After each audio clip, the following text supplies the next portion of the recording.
Morning. Taxi Chronicles here. Just going to talk to you about a conversation I had with an Israeli. He was a Jewish Israeli, so just not sure if you know. You can get kind of Muslim, Arab, Christian, Israeli, because I think Israeli is a nation. So we were having a conversation. He was very reluctant to tell me he was Israeli, but because I'm ex-military, we got talking. So he was talking about did national service for 3 years.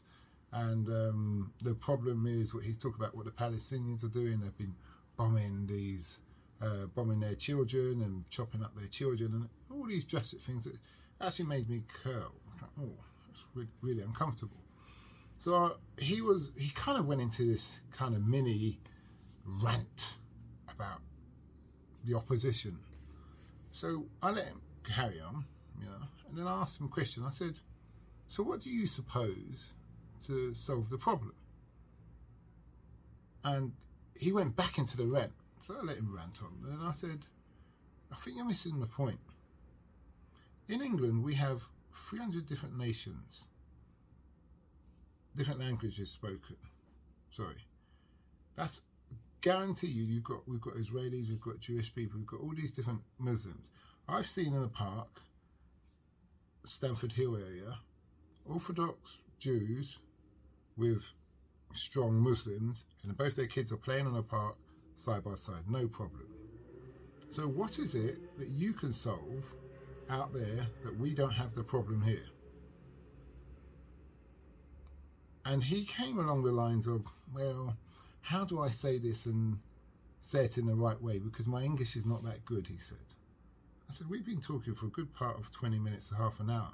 Your English is fine. And long and short of it, he said, we need to remove from the planet these people who are extremists.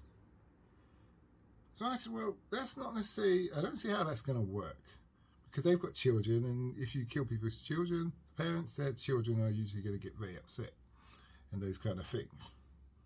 So I was like, I gave him the scenario about London, but he couldn't come up with a solution.